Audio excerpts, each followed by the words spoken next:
Hey guys, it's Karen, my review for The Kid Who Would Be King. And what The Kid Who Would Be King is essentially about is we center on the character of Alex. He is someone who is a bit of an outcast at school. He isn't very well respected, and he has this friend Betters, and who he constantly has to defend because he's always getting bullied. And one day when he ends up in a bit of a scuffle with the bullies, he ends up finding this sword that he pulls out of this stone, and he starts to make connections that this sword is actually Excalibur, and eventually realizes that he is next in line to become the king, to basically defend the world from this threat of Morgana, who's going to unleash her wrath upon the world and things like that. And basically, he has to assemble a group of knights, and that's really all I'm going to say. So The Kid Who Would Be King overall, I was actually really excited for this film. I know it is a film that's in January, but it actually looked really creative and different, and I was very excited to see what this film would offer. I thought it looked like it was going to be a lot of fun, and thankfully, not only is this film a lot of fun, but it actually is a little bit better than I really was expecting. This is, in fact, the first great movie of 2019. There's a lot to really love about this film, but we're just getting to right now, starting off with the cast. And I'll just say right now, every single member of this cast is actually really great. There's a lot of actors on here that are relatively unknown, but I really do think everyone gives a very strong performance. However, the one performance that really impressed me is Louis Ashbourne Serkis as the main character of Alex here, who, yes, of course, at first glance, you hear that he's Andy Serkis's kid, and you're like, oh no, how's this gonna go? But honestly, I was really impressed by him here. He has a really great range. He's able to do a really good mixture of both being very witty and fun, but also not being afraid to show his emotional chops. And especially for a kid, that can be very hard to convey, but he really does do it effortlessly. And honestly, if he keeps giving the work that I see from him in this movie, I know it's early, but I really do think he could one day be on the level of his dad. This is not one of those cases where it's like Jaden Smith or something, where they're trying to capitalize off of his father's success. No, this kid actually does have, I think, a really bright future ahead of him. I was really impressed by him. He has some really great scenes in the film. One scene in particular in the third act that really impressed me, and I really can't wait to see what he's going to do next. Now, I saw him in, like, Mowgli Legend of the Jungle. I didn't really think much of him, but here, I really did see a bright future in him, and, again, I know it's already really early, but if I had to do, like, a breakthrough actor thing, he would absolutely be on the list, because this is definitely an actor to watch out for. I can't wait to see what he's going to do next. However, someone else that really did impress me is Angus Imrie as the character of Merlin. Now, Merlin, this can be a very difficult role to pull off because he's playing this older man, but he has to disguise himself in this teenage body so he can recruit Alex and things like that.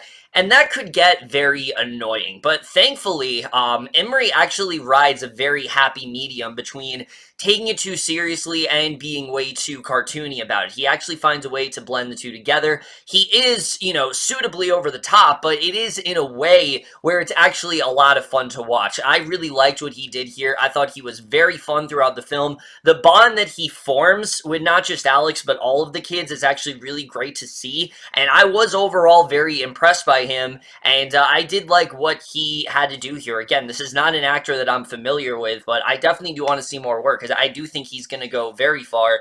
All the kids, honestly, I thought were really great. Tom Taylor, I really like. Rhianna, Dorris. Dean Chaumoo actually really impressed me as Betters. I really did like him in the film, and I thought all of them really did a great job. They all really did have this great bond that I wasn't expecting, and I was really impressed by the chemistry here. Aside from them, though, the other actors, like the veteran actors, all do a really good job. Denise Gough is very well casted as Alex's mom.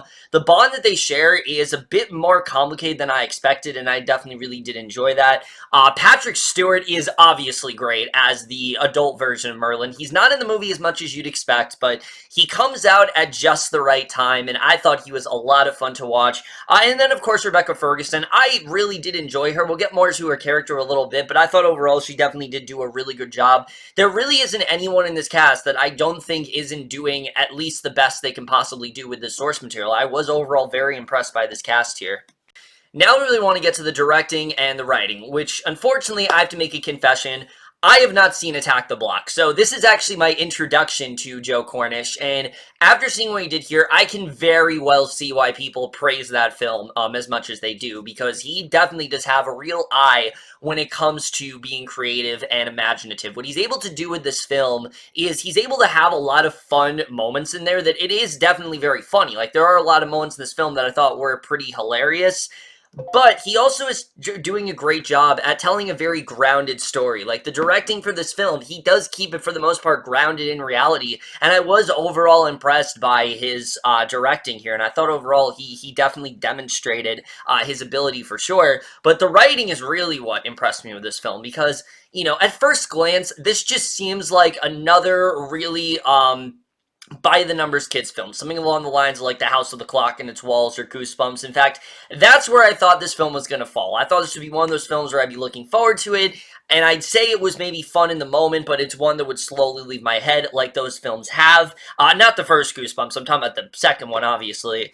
But you know, I thought it'd be one of those films, and it's really not. I actually think this film has a really great story to it. First of all, the main story between Alex and his mom is actually really well done.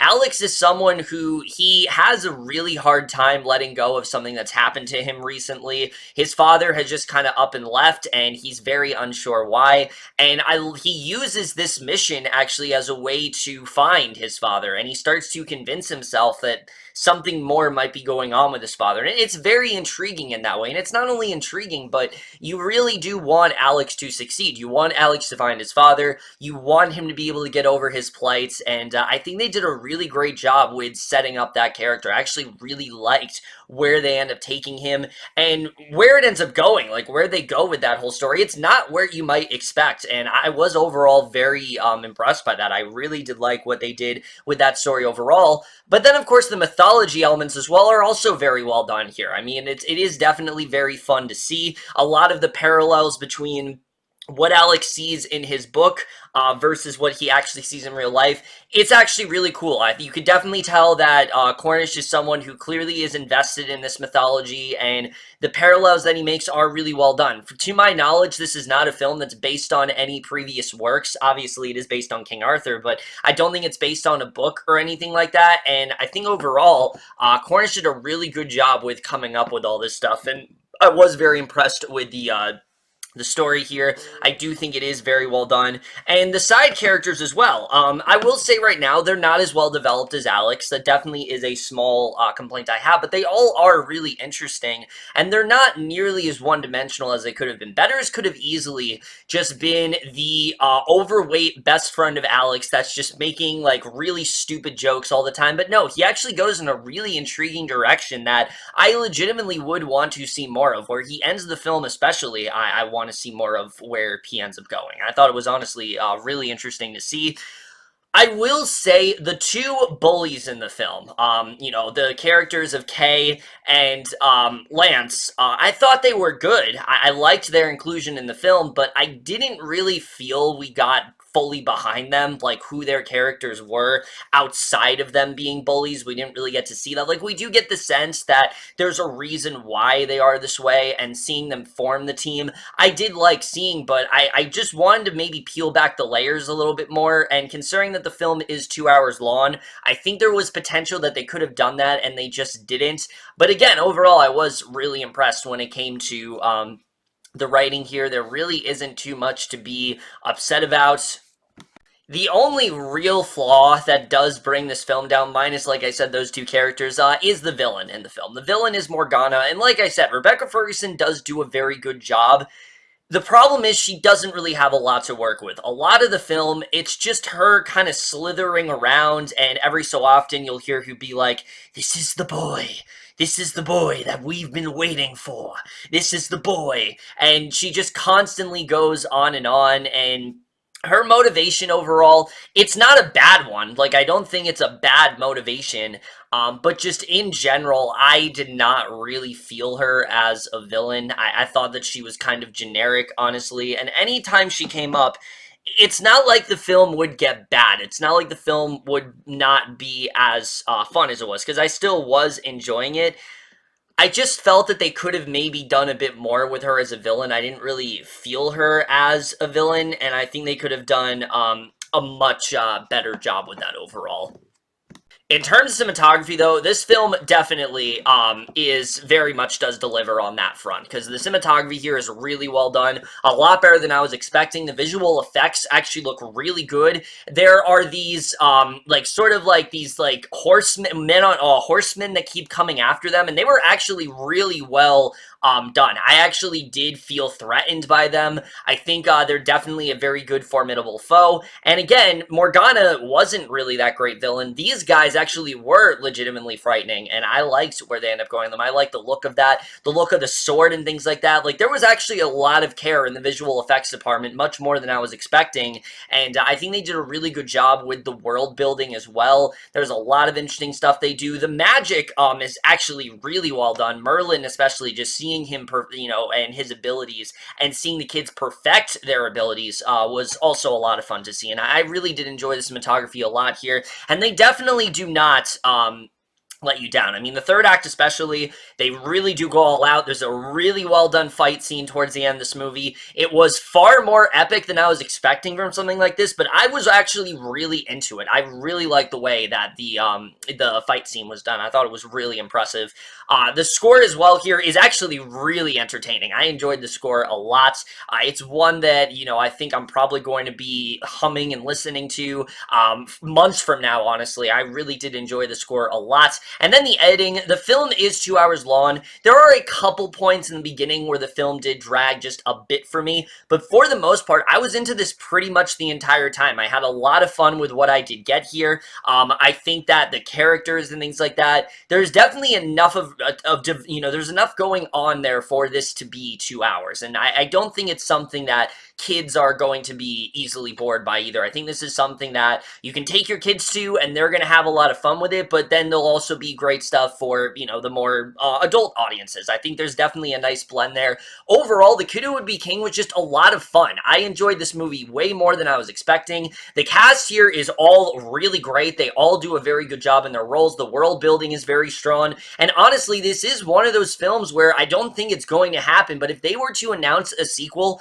I would absolutely be down for it. I want to see this become a franchise. I want to see more from these characters. I think there's a lot more they could be doing with them, and I think the potential is absolutely there. You have a very capable lead in terms of Louis Ashbourne Serkis. I think he's going to go very far for sure.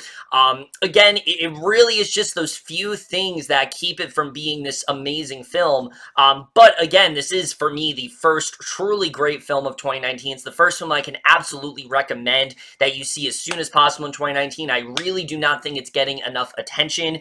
It's fun. It really is just everything that you want in a movie like this. It's very creative, and it definitely does show why Joe Cornish is one of the greats out there right now. And I'm definitely going to give The Kid Who Would Be King overall a B+. But that's in my review, The Kid Who Would Be King. The most guys saw this movie overall. Love your thoughts, and we'll see you guys in my next video, and we'll see you guys for that. Okay, bye.